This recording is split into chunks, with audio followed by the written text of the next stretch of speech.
Melalui sikap-sikap seperti inilah hidup kita tidak berpadanan dengan panggilan yang dipercayakan Tuhan kepada kita sebagai murid-murid Kristus. Maka kita sebagai murid-murid Kristus dituntut untuk rendah hati, untuk hidup berpadanan sesuai dengan panggilan kita sebagai murid-murid Kristus, memelihara kesatuan iman, juga memelihara kesatuan iman dengan Allah. Dan cara memelihara kesatuan iman dengan Allah seperti yang ditegaskan oleh Santo Paulus dalam bacaan pertama itu apa? Membaca kitab suci, berdoa, datang ke gereja. Dan dengan itu kita mengakui Tuhan sebagai penguasa hidup kita. Kita tahu dan menilai bahwa Tuhan yang hadir dalam hidup kita, Dia ternyata memelihara dan menaungi kita. Dia membimbing kita untuk hidup dalam kasih-Nya. Mengakui bahwa penguasa kehidupan kita adalah Tuhan. Semua berkat kita terima dari Tuhan. Dan berkat yang kita terima dari Tuhan, mestinya juga kita membagikannya kepada sesama. Semoga itu terjadi pada kita semua, bahwa dengan itu kita mampu membaca tanda-tanda zaman dalam hidup kita, karena Kristus adalah Sang Juru Selamat untuk kita semua. Dalam nama Bapa dan Putra dan Roh Kudus.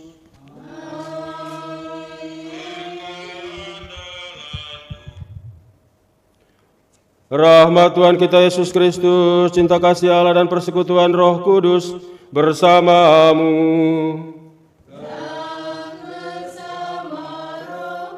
Selamat sore, selamat jumpa.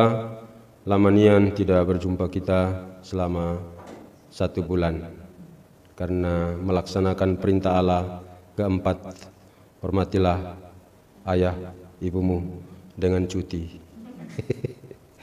Dan hari ini kita berjumpa dalam perayaan Ekaristi. Selama ini dilayani oleh Romo Lulus, lalu datang juga Romo Lintang dan Romo Win. Dan mulai hari ini kita berjumpa dalam perayaan Ekaristi pada jam kerahiman ini. Bapak Ibu Saudara-saudari yang terkasih dalam Kristus, Santo Paulus dalam bacaan pertama, ia mengajak kita untuk hidup sehati seiman, sesuai dengan panggilan hidup kita, hidup sepadan dengan status kita sebagai murid-murid Kristus.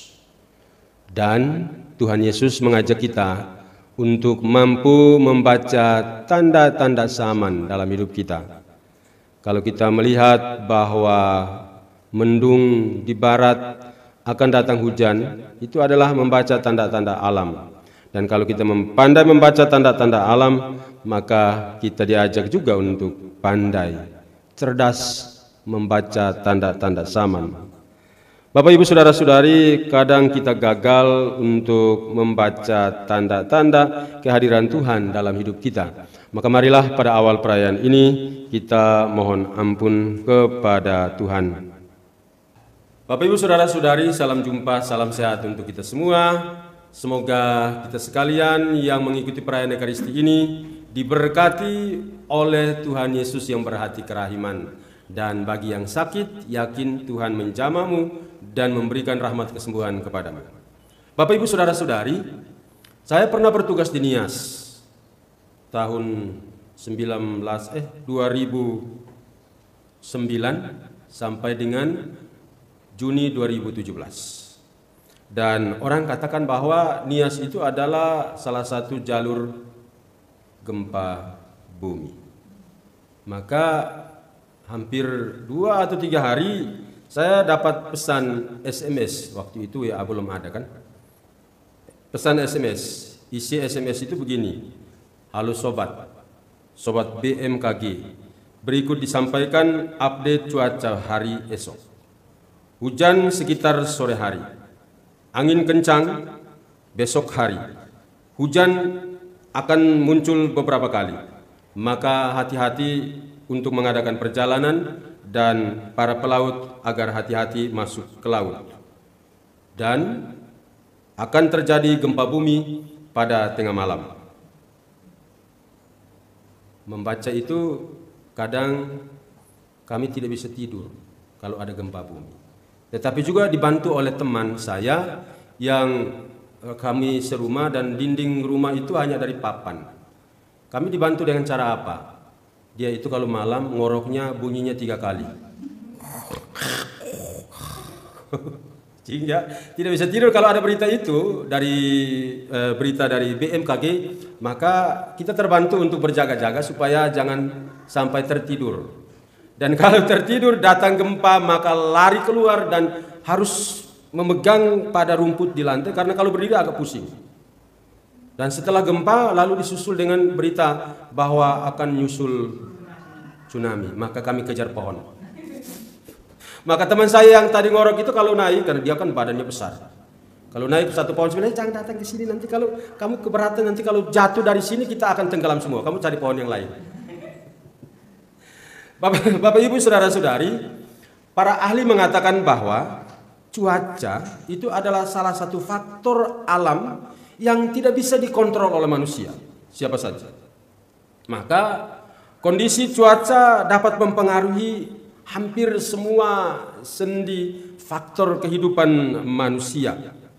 Kalau cuaca buruk itu amat mempengaruhi transportasi, laut, udara, dan darat. Dan juga pekerjaan para petani, para pelaut. Dan banyak kecelakaan terjadi karena cuaca buruk. Dan kayaknya sejak zaman dulu nenek moyang kita, kan nenek moyang kita kan pelaut, ya kan? Iya, nenek moyang kita itu kan pelaut, dan mereka itu pandai membaca tanda-tanda alam. Maka mereka peka untuk menghindari diri dari kecelakaan alam, bencana alam yang menimpa. Karena itu sejak dulu sampai sekarang kita juga begitu, pandai untuk membaca tanda-tanda alam. Bapak Ibu saudara-saudariku yang terkasih dalam Kristus, Tuhan Yesus dalam bacaan Injil tadi, dia mengakui kehebatan orang-orang Yahudi, bahwa orang-orang Yahudi itu mampu membaca tanda-tanda alam. Seperti kalau awan naik di barat, awan tebal di bagian barat, maka akan segera hujan, dan itu terjadi.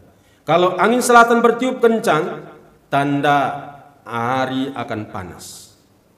Tetapi kita mendengar juga bahwa Tuhan Yesus sebenarnya kesal dengan orang-orang Yahudi yang hebat membaca tanda-tanda alam yang susah dikontrol oleh manusia.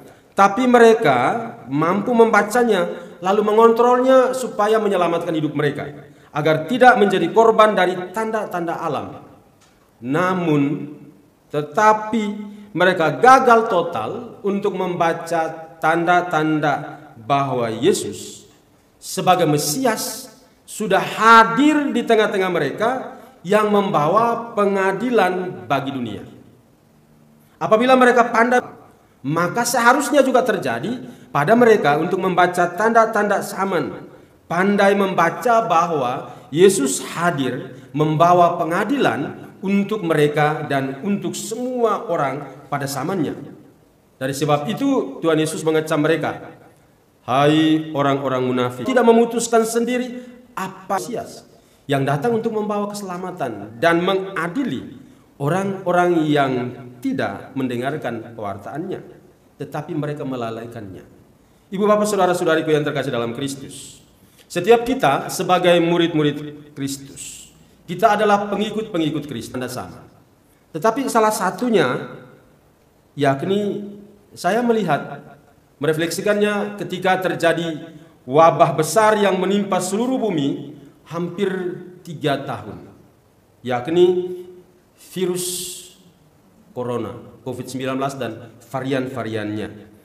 Karena kita manusia hidup pada zaman ini, ketika virus corona datang, kita hidup pada zaman orang mengatakan zaman edan. Zaman edan di mana kita manusia hidup dalam arus nafsu keserakahan, ketamakan dalam semua sektor kehidupan kita. Alam dibabat, bumi gersang, makhluk-makhluk bumi ditangkap dan dikurung, manusia hidup semau gue, tidak mau diatur. Dan keinginan manusia untuk menangkap dan meraup, mendapatkan sebanyak-banyaknya untuk dirinya sendiri. Hidup manusia dinilai dalam arus, orang Roma bilang carpe diem. Carpe diem itu apa? Carpe diem itu kalau sudah makan kenyang, kalau makan enak ya. Makan enak itu apa? Ada babi panggang, ada sangsang, tapi juga pedis. Makan enak yang lain yang kita bayangkan bahwa makan enak. Dan kalau sudah makan enak tapi makanan masih ada, maka carpe diemnya itu adalah, tindakan carpe diemnya itu adalah ambil bulu ayam lalu ngorek mulut lalu muntahkan keluar, makan lagi. Woi, itu nafsu hidup pada zaman Edan. Maunya makan sebanyak-banyaknya karena enak. Juga pada zaman Edan itu orang menilai bahwa Tuhan atas hidupnya itu dirinya sendiri. Tuhan yang menciptakan kita, Dia yang memelihara hidup dan mati kita. Tuhan yang menjaga kita siang dan malam. Dia yang memberikan kesehatan dan berkat-berkat yang kita butuhkan. Kadang dianggap sebagai ban serep. Ya kalau butuh ya datang, kalau enggak usah. Atas hidup saya ya untung-untungan lah. Kalau mau. Atau ketika kita dalam situasi batas, antara mau mati sudah hampir tidak bisa bernapas, baru Tuhan. Ya, untung sadar. Biasanya kalau nggak sadar ya langsung lewat. Dan doa-doa, sakramen-sakramen gereja sebagai bentuk pendalaman iman kita, sebagai sarana iman yang menyelamatkan dan membebaskan, kadang dianggap membebankan. Karena kalau mau terima sakramen pernikahan misalnya, itu harus melalui kursus persiapan perkawinan. Atau mau dipermandikan secara dewasa, maka itu mesti belajar beberapa bulan, setengah tahun. Dan orang mengatakan, itu berbelit-belit dan terlalu panjang. Orang ingin ambil jalan potong. Dan pada zaman Edan, ajaran gereja dan kitab suci, sabda Tuhan sebagai pedoman hidup, sebagai tulisan tangan Tuhan sendiri, itu seperti dianggap mengekang, memberatkan hidup. Bapak Ibu Saudara-saudari, ini adalah tanda-tanda zaman dalam hidup kita. Dan melalui sikap-sikap seperti inilah hidup kita tidak berpadanan dengan panggilan yang dipercayakan Tuhan kepada kita sebagai murid-murid Kristus. Maka kita sebagai murid-murid Kristus dituntut untuk rendah hati, untuk hidup berpadanan. Berpadanan itu apa? Sesuai dengan panggilan kita. Dan panggilan kita sebagai murid-murid Kristus itu memelihara kesatuan iman, juga memelihara kesatuan iman dengan Allah. Dan cara memelihara kesatuan iman dengan Allah seperti yang ditegaskan oleh Santo Paulus dalam bacaan pertama itu apa? Ya, membaca kitab suci, berdoa, datang ke gereja. Dan dengan itu kita mengakui Tuhan sebagai penguasa hidup kita. Kita tahu dan menilai bahwa Tuhan yang hadir dalam hidup kita, Dia ternyata memelihara dan menaungi kita. Dia membimbing kita untuk hidup dalam kasih-Nya. Mengakui bahwa penguasa kehidupan kita adalah Tuhan. Semua berkat kita terima dari Tuhan. Dan berkat yang kita terima dari Tuhan, mestinya juga kita membagikannya kepada sesama.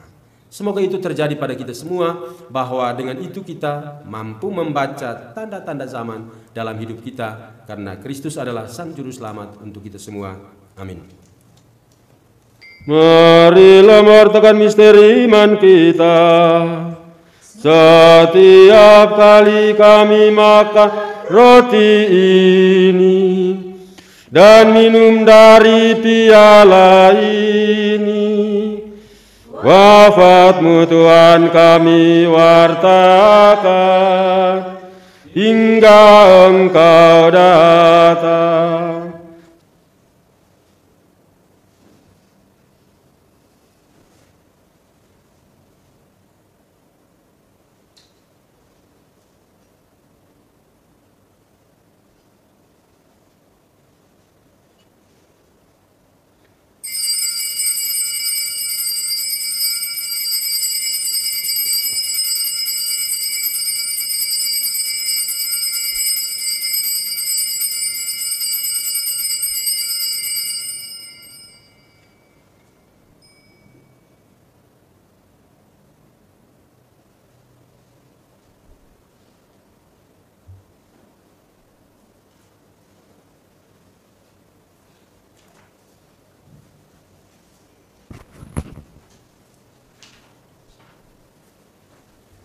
Bapak Ibu Saudara-saudari, terima kasih untuk kita semua yang hadir dalam perayaan Ekaristi ini, baik yang secara langsung di Kapel Yesus Gembala Baik maupun saudara-saudari yang mengikutinya dari live streaming.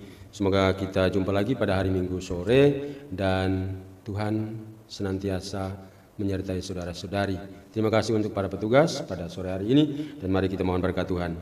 Tuhan bersamamu.